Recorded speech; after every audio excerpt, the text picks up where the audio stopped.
मिथुन राशि वाले बंधु, आप सभी का स्वागत है, हृदय से अभिनंदन है, आभार है। मिथुन राशि भिंड यूट्यूब चैनल में। तो मिथुन राशि वालों, जरा ध्यान से सुनिए।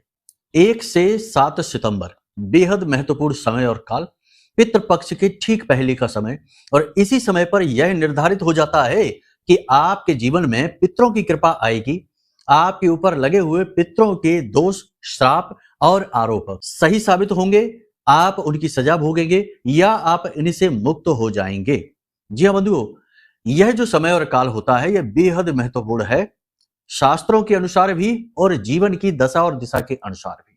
क्योंकि शास्त्रों की माने तो शास्त्र कहते हैं कि पितृदेव किसी भी इंसान के प्रथम देव होते हैं और हर एक व्यक्ति का यह प्रथम धर्म और कर्तव्य है कि वह अपने पितरों को प्रसन्न करे, तृप्त करे, संतुष्ट करे और उनसे आशीर्वाद प्राप्त करे, फिर जाकर वह किसी अन्य प्रकार के सुख भोग सकता है।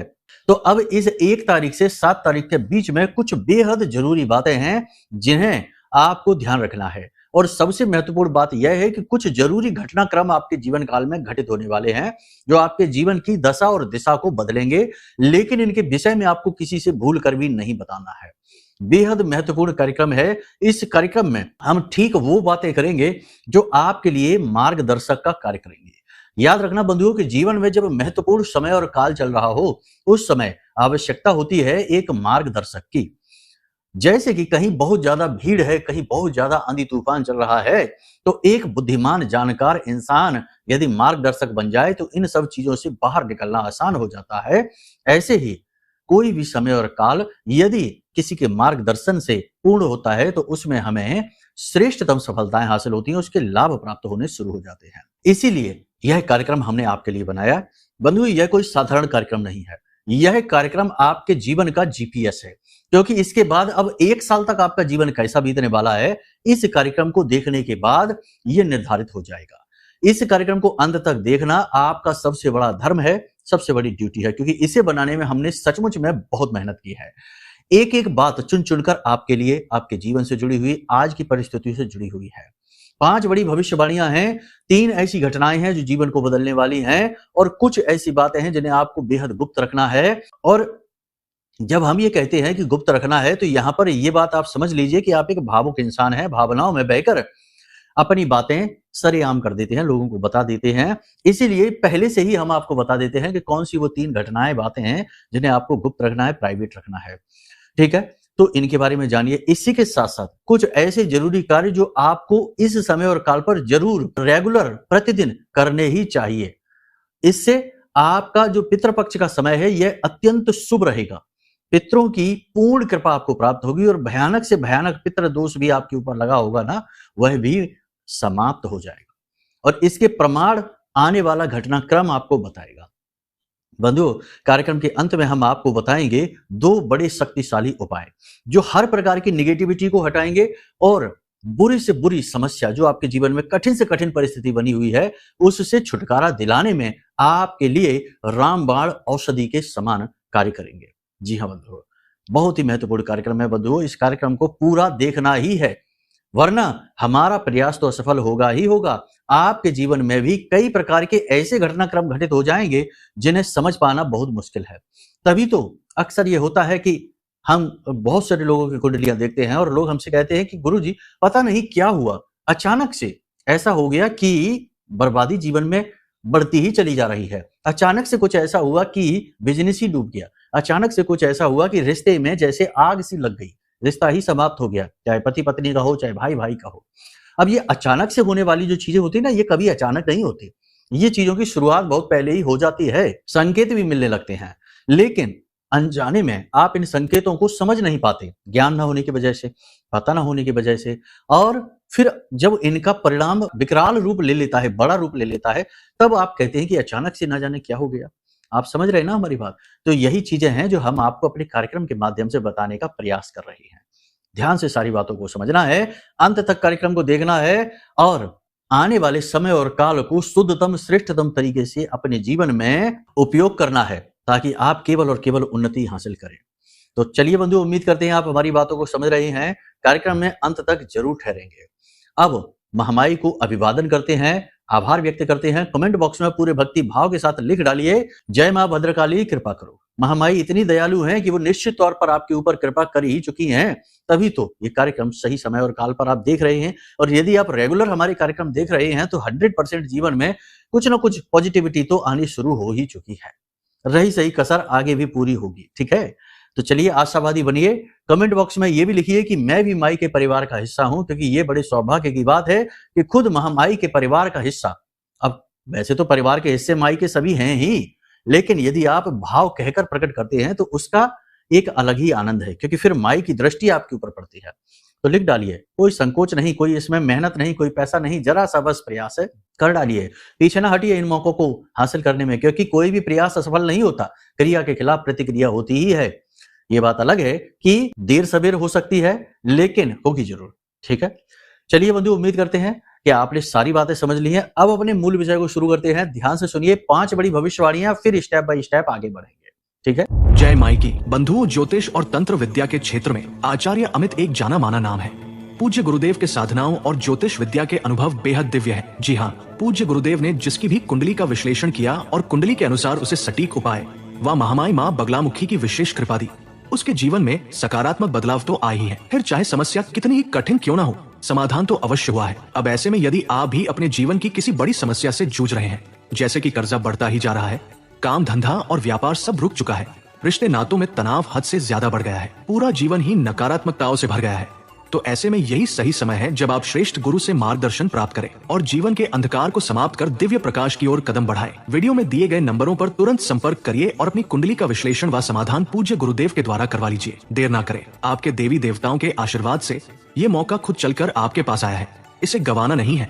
अभी फोन करें और गुरुदेव से मार्गदर्शन प्राप्त करें। महामाई आपका कल्याण करें। धन्यवाद। सबसे पहली भविष्यवाणी, भावुकता में लिया गया निर्णय आपको बहुत बड़ी चोट पहुंचाएगा। 1 से 7 सितंबर आप जो भी निर्णय लें उन्हें प्रैक्टिकल तरीके से सोचें। इमोशनल होकर कोई भी निर्णय आपको नहीं लेना है और आप लेने वाले हैं। और एक बात आपको हम बता दें कि आप जो भी निर्णय लेते हैं उसमें 90% आपके इमोशन ही शामिल होते हैं, लेकिन अब ऐसा नहीं करना है। आपको प्लस माइनस यानी अच्छाई बुराई का सही आंकलन करते हुए निर्णय लेना है। भावुकता को साइड में उठाकर रख देना है। वैसे भावुकता बुरी चीज नहीं है, अच्छी चीज है, लेकिन आज के इस समय और काल और परिवेश में ज्यादा भावुक होना मूर्खता की पहचान है, क्योंकि समय की मांग है कि थोड़ा सा प्रैक्टिकल हो जाइए, अच्छे बुरे का श्रेष्ठतम आकलन करिए, ठीक है। तो इमोशनल होकर निर्णय आपको नहीं लेना है। किसी व्यक्ति की सलाह से आपका नुकसान होने वाला है। कोई व्यक्ति, देखो सलाह तो खैर लेनी ही पड़ती है, सभी लेते ही हैं। गुरु से भी शिष्य सलाह लेता है, पिता से पुत्र सलाह लेता है।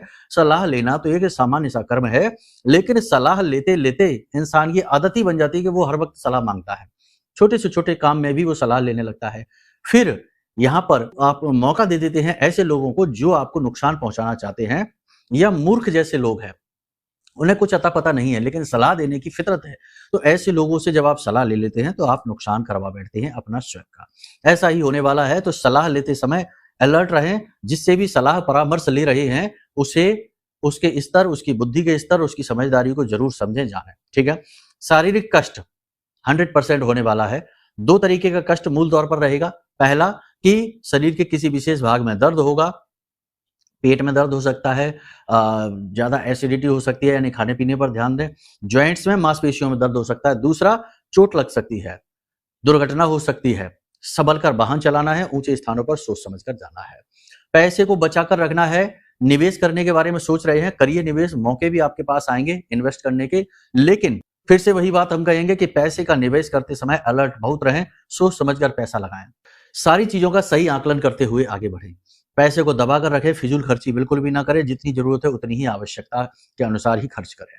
जिन लोगों का मशीनरी का कार्य है उन्हें अड़चने आएंगी, परेशानी आएगी, मशीनरी बार बार खराब होंगी और वर्कर जो लेबर हैं यानी निम्न स्तरीय कर्मचारी हैं वो भी बार बार परेशान करेंगे, पैसे मांगेंगे, छुट्टी मांगेंगे, काम चोरी करेंगे। तो थोड़ा सा ये चीजें आपको परेशान करेंगी। यानी जो लोग फैक्ट्री चलाते हैं, छोटा मोटा उद्योग चलाते हैं, दुकानदारी का भी कार्य करते हैं, उन लोगों को थोड़ी सी परेशानी होने वाली है। हालांकि व्यापार तो ठीक ठाक चलेगा, लेकिन अंदरूनी परेशानी, क्लह क्लेश और संकट जो है वो बने रहेंगे। ये आपको परेशानी देते रहेंगे। सोशल मीडिया पर कुछ भी पोस्ट करें, सोशल मीडिया पर पोस्ट करते समय समझदारी से काम लें। फिर से वही बात आ जाएगी कि यहाँ पर भी आप समझे, सोशल मीडिया पर सब कुछ पोस्ट नहीं किया जाता। अपनी व्यक्तिगत तस्वीरें, परिवार की तस्वीरें, अपने प्रेमी जनों की तस्वीरें सोशल मीडिया पर कभी पोस्ट नहीं करनी चाहिए, नज़र लग जाती है। चाहे तो आप ये करके देख लेना।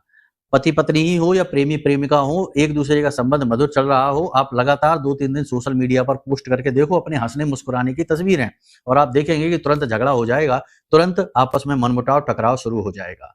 आप ये बात याद रखिए क्योंकि सोशल मीडिया क्या है, राहु है और राहु के हाथ में कोई भी रिश्ता दे दो, वो रिश्ते को चलने तो देगा नहीं किसी भी हालत में। वहम, तनाव और एक दूसरे के खिलाफ मन में नकारात्मकता भर ही देगा। इसी के साथ-साथ कुछ अच्छी चीज़ें भी हैं, जैसे जो लोग नौकरी की तलाश कर रहे थे, रोज़गार की तलाश कर रहे थे, उन्हें रोज़गार मिलेगा, नौकरी मिल जाएगी, ये बात निश्चित है, ठीक है? जो सरकार की तरफ से किसी प्रकार का कोई विवाद चल रहा था, कोई तनाव स्थिति चल रही थी, उसमें भी समाधान मिलेगा, उसमें भी राहत मिलेगी। कोई पुराना रोग यदि परेशान कर रहा है लंबे समय से, तो उसमें अब रिकवरी शुरू हो जाएगी, परेशानी दूर हो जाएगी, रोग शांत होने लगेगा। चिंताएँ मन में लगातार बनी रहेंगी। याद रखना वैसे चाहे मन में कितना ही जोश क्यों ना भरा रहे, पॉजिटिविटी क्यों ना भरी रहे, लेकिन कहीं न कहीं मन में चिंताएँ भी रहेंगी।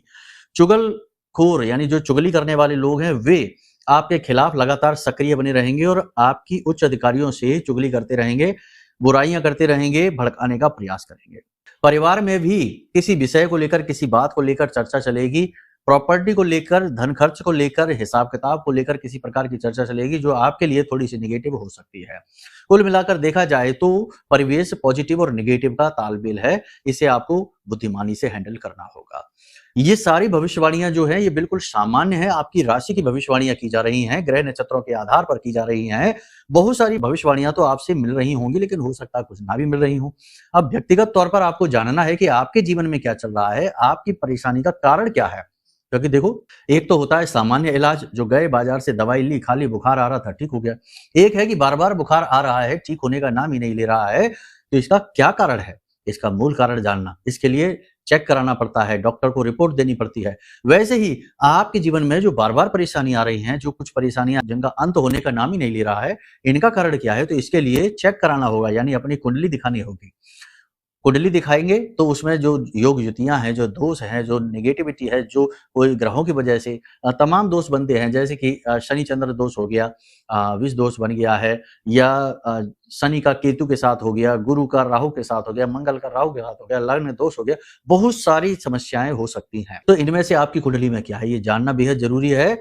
इसके लिए जानने के बाद में समाधान जो मिलेंगे वो 100% एक्यूरेट होते हैं, बहुत अच्छा काम करते हैं, ठीक है?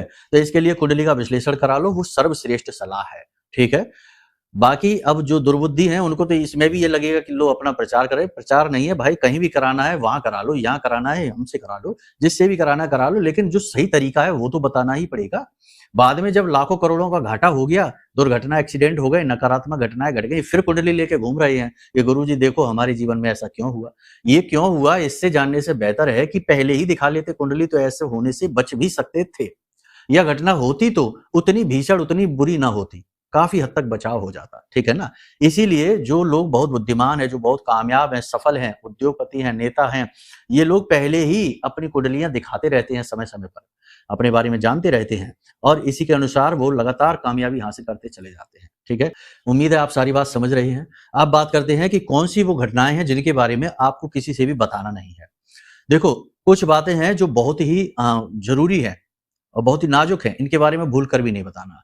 जैसे कि 1 से लेके 7 जो सितंबर का महीने का जो समय है, ये समय और काल में आपको कुछ विशेष प्रकार के अनुभव होंगे। इन अनुभवों के बारे में किसी को नहीं बताना। पहला कि सपने के माध्यम से आपको सपने में क्या दिखना शुरू हो गया है। जैसे कि अगर आपके पितर आपसे नाराज़ हैं, तो आपको नकारात्मक सपने आ रहे होंगे, आपको पितर अपने दिख रहे होंगे, उल्टी-सीधी हालत में दिख रहे होंगे, लड़ाई झगड़े के सपने आ रहे होंगे, सपने में साँप दिख रहा होगा या ऊँचाई से आप नीचे गिरते हुए दिख रहे होंगे या सपने में झटका लगता होगा, ठीक है ना? और नींद खुल जाती है।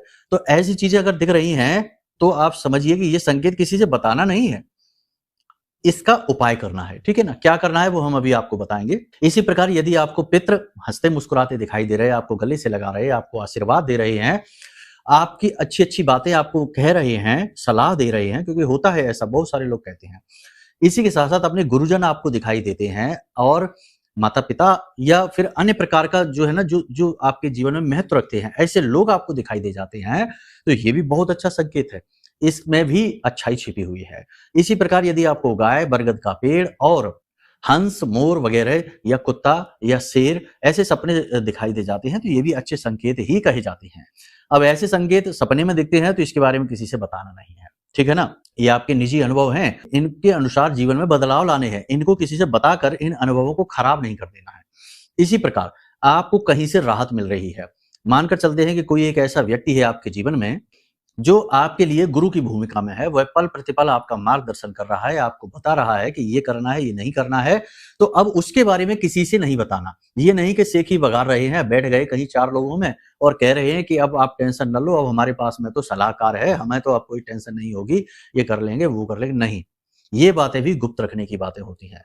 ठीक इसी प्रकार अवसर आएंगे 1 से लेके 7 सितंबर के बीच में आपके पास मौके अवसर आएंगे। जैसे कि हमने कहा जो बेरोजगार हैं उनकी नौकरी लगेगी, तो नौकरी के लिए अवसर उनके पास आएंगे, तो इसका बखान नहीं करना है। कहीं इन्वेस्ट करने जा रहे हैं तो इसका भी बखान नहीं करना है, इन बातों को गुप्त रखना है। सोशल मीडिया पर भी चीजें पोस्ट नहीं करनी है। 1 से लेके 7 सितंबर के बीच जितना हो सके उतना सोशल मीडिया पर पोस्टिंग कम से कम करिए, और करिए भी तो बहुत सोच समझ के करिए कि ये चीज कोई ऐसी तो नहीं है जो कि छुपा कर रखनी चाहिए और उसे हम उजागर कर रहे हैं, ऐसा कुछ भी नहीं होना चाहिए। तो इन चीजों को आपको छुपा कर रखना है। इसी के साथ साथ अपनी भावनाएं, अपनी बातें, अपने मन के विचार और अपनी भविष्य की योजनाएं ये किसी से भी नहीं बतानी है, क्योंकि इस समय और काल में यानी 1 से लेकर 7 सितंबर के बीच में आपके मन में बहुत अच्छे-अच्छे विचार आएंगे, बहुत बड़ी-बड़ी योजनाएं बनेंगी और मानसिक ऊर्जा आपकी बढ़ी हुई रहेगी, पॉजिटिविटी आपकी बढ़ी हुई रहेगी, कुछ भी कर गुजरने का जज्बा आपके अंदर उत्पन्न होगा। लेकिन जब आप जरूरत से ज्यादा लोगों से बातें शेयर करेंगे तो आप अपनी इस पॉजिटिव एनर्जी को खराब करना शुरू कर देंगे, ठीक है ना? कहने का मतलब है कि आपको ये बातें जो है ना इनको शेयर नहीं करनी है, अपने तक ही रखनी है, गुप्त रखनी है। और भी बहुत सारी चीजें हैं लेकिन अब सब बताने लग जाएंगे तो पूरा दिन इसी में गुजर जाएगा। तो कहने का मतलब ये है कि मूल जरूरी बातें हैं जो वो हमने आपको बता दी हैं, इन्हें आपको गुप्त रखना है। अब बात करते हैं कि वो कौन से काम हैं जो आपको भूल कर भी नहीं करने हैं इन 1 से 7 तारीख के बीच में। कुछ जरूरी सावधानियां भी हैं जो आपको रखनी होंगी, कुछ करनी है कुछ नहीं करनी है, सब बताते हैं, ध्यान से सुनिए। अगर हो सके तो 1 से लेकर 7 सितंबर के बीच में गाय को हरी घास खिलाना शुरू कर दो। वैसे तो बहुत सारी चीजें हैं लेकिन ये बहुत महत्वपूर्ण है, कारण भी बताएंगे। साथ ही साथ कच्चे आलू बीच में से काट के उनमें थोड़ी थोड़ी हल्दी लगा के और गाय को खिलाना शुरू कर दो। 2 4 5 आलू मिला दो उसी घास में और गाय को अपने हाथों से घास खिलाना शुरू कर दो यदि पॉसिबल हो सकता है तो। इसका फायदा यह है कि गाय के अंदर सभी देवी देवताओं का वास माना जाता है और नवग्रह की शक्ति और गुरु की शक्ति सबसे अधिक प्रबल होती है। इसीलिए आप देखेंगे कि गाय को शुभ कार्यों में बहुत अधिक प्रयोग किया जाता है और पितृपक्ष में भी गाय को भोजन कराया जाता है। पंचबली दान में ये सबसे महत्वपूर्ण दान में से माना जाता है, ठीक है? तो गाय को आपको कराना है। अब आपने घास खिलाई है, आलू खिलाई है, हल्दी मिलाई है और गाय को खिला रहे, तो आपने अपना बुध, अपना शुक्र और अपना गुरु 3 ग्रह अपने लिए अनुकूल कर लिए हैं। और याद रखना कि जब कोई व्यक्ति गुरु को अनुकूल कर लेता है या जिसकी कुंडली में गुरु जो है वो अति प्रबल होते हैं, उसकी कुंडली के दोष भी उसका कुछ बिगाड़ नहीं पाते हैं। गुरु सबसे ऊपर है क्योंकि वो सबसे ज्यादा सौम्य है, सबसे ज्यादा दिव्य है और सबसे ज्यादा पवित्र है, तो उसकी पवित्रता सब पर हावी रहती है। तो आप यही कार्य करेंगे। इसके साथ साथ आप अपने पितृ पूर्वजों का भी आशीर्वाद प्राप्त करेंगे क्योंकि गाय को पितरों से भी जोड़कर देखा जाता है। साथ ही ये एक पवित्र क्रिया है जो आपने शुरू कर दी है, तो जब आप पवित्र क्रिया करेंगे तो कई सारी अपवित्र क्रियाओं से भी आपकी दूरी बनेगी। यानी आप खुद मन में ये बात लेकर चलेंगे कि हम अच्छा काम कर रहे हैं, तो ऐसा तो होगा नहीं कि आप एक तरफ तो गाय को भोजन करा रहे हैं, बड़े प्रेम से उसके ऊपर हाथ फेर रहे हैं और दूसरी तरफ आप मांसाहार कर लें या जीवों की हिंसा करें या किसी को मारे पीटे, किसी जानवर को, पशु पक्षी को, तो ये नहीं करेंगे। ऐसा करना भी नहीं है। यानी 1 से लेकर 7 सितंबर के बीच आपको शराब नहीं पीनी है, मांसाहार नहीं करना है, झूठ जितना हो सके उतना कम से कम बोले, लोगों के साथ गप्पे ना हाके, उल्टा सीधा अपना समय खराब ना करें, उल्टी सीधी बातें ना करें। जितना हो सके उतना पॉजिटिव रहें, अपने आप में रहें, अपने काम को देखें, अपने आप को देखें कि आपकी सेहत कहाँ जा रही है, आपका काम कहाँ जा रहा है, आप कितना आगे बढ़ रहे हैं, कहाँ पर आप रुके पड़े हैं और उसका समाधान क्या है, तोड़ क्या है, ठीक है? मतलब कि ये समय और काल है जिसमें आपको जितना हो सके उतना अच्छा बनना है, पॉजिटिव से पॉजिटिव रहना है। इसी के साथ साथ आपको इस समय और काल में जितना हो सके उतना दान धर्म भी करना है।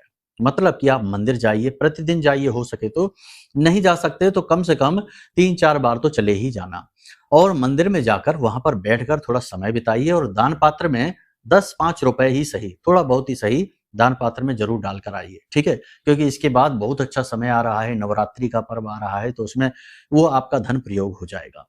इसी के साथ साथ सबसे महत्वपूर्ण बात जो आपको हम बता रहे हैं वो ध्यान से सुनिए। अपने व्यवहार को जितना हो सके उतना विनम्र बनाइए। जी हाँ, किसी का भी दिल नहीं दुखाना है। कोई आपसे बुराई ही मानता है, आपसे बुरी भली बात भी कहता है, तो उस जगह को छोड़ दीजिए, वहां से उठकर चले जाइए। अपनी जुबान से कठोर कड़वे शब्दों का प्रयोग न करिए, किसी के मन में अपने लिए नफरत न भरिए और जितना हो सके उतना मीठा बोलिए, प्रेम से बोलिए, जितना हो सके उतना। जितना आप मीठा बोलेंगे, जितना आप प्रेम से बोलेंगे, जितना आप लोगों को जितना हो सके उतना संतुष्ट रखने की कोशिश करेंगे। देखो, अब दूसरों को खुश करने के लिए अपने आप को दुखी नहीं करना, बस मीठा बोलना है। इतने से ही बहुत सारे काम बन जाते हैं, ठीक है। तो जितना हो सके उतना पॉजिटिव रहना है, किसी के भी दिल को नहीं दुखाना है, कठोर शब्दों का प्रयोग नहीं करना है, प्रेम पूर्ण व्यवहार रखना है, विनम्र व्यवहार रखना है, खास तौर से उन लोगों के लिए जो आपसे प्रेम करते हैं, जो आपके साथ हर वक्त खड़े रहते हैं। आप कभी-कभी ये भूल कर जाते हैं, जो आपको सबसे ज्यादा चाहते हैं, जो आपके लिए जीते मरते हैं, ऐसे लोगों से ही आप बुरा व्यवहार कर जाते हैं, उनके ही दिल को आप दुखा देते हैं। हालांकि बाद में जब आपको एहसास होता है तो आप गलती की क्षमा भी मांग लेते हैं, प्रायश्चित भी कर लेते हैं, लेकिन बार बार ये हरकत करना ठीक नहीं है, ठीक है। तो ये काम आपको नहीं करना है। ये कुछ जरूरी सावधानियां हैं, कुछ उपाय। अब एक उपाय जो हमने अपने पिछले कार्यक्रम में भी बताया था, फिर से बता देते हैं। ये बहुत अच्छा उपाय है। नारियल का खोपरा ले लो, यानी कि जो अंदर का जो नारियल का गोला होता है उसे काटो। ये बहुत अच्छा उपाय है। अगर पिछले कार्यक्रम में सुन लिया है, कर लिया है तो बहुत अच्छी बात है, नहीं किया है तो फिर से सुन लो। उसके अंदर पंजीरी भरना है और आसपास उसके रोली लगानी है, यानी जो धागा होता है, मौली कहते हैं, क्षमा करें, मौली लपेटनी है 7 बार और अपने घर के सभी लोगों से उसे स्पर्श कराना है। और उसके बाद ओम पितृ देवताभ्यो नमः, ओम पितृ देवताभ्यो नमः, इस मंत्र का जाप करते करते जाना है और किसी वीरान जगह में बरगद या पीपल के वृक्ष के नीचे गड्ढा खोदकर इसे दबा देना है और इसका जो नारियल का ऊपर का मुख काटा था उसे खोल देना है, ताकि उसके अंदर की पंजीरी को कीट पतंगे जीव जंतु खा सके। मन में ओम पितृ देवताभ्यो नमः इस मंत्र का जाप करते रहें, सीधे वापस आ जाएं, पीछे मुड़कर ना देखें। इस उपाय को आप कर लें। बाकी हमने जो चीजें और बताई हैं उन चीजों का विशेष ख्याल रखें। दान धर्म पुण्य कर्म जरूर करते रहें, ये बहुत ज्यादा आवश्यक है, ठीक है। उम्मीद करते हैं कि सारी बातें आपने समझ ली हैं।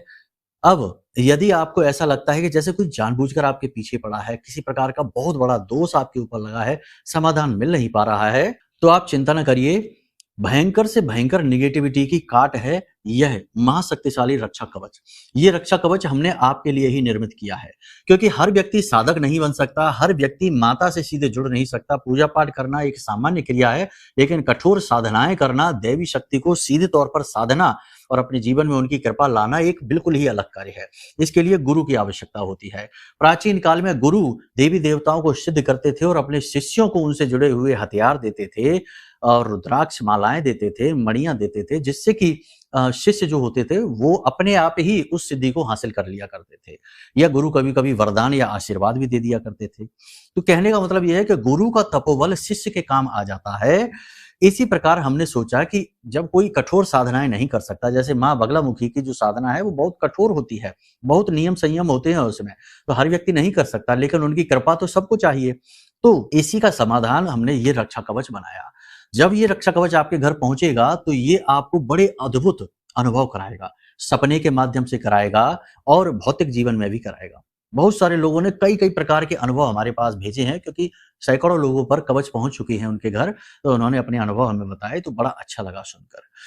तो कहने का मतलब यह है कि ये सीधी दिव्य ऊर्जा की कृपा है जो सीधा आप तक पहुंचेगी छोटी सी दक्षिणा के माध्यम से।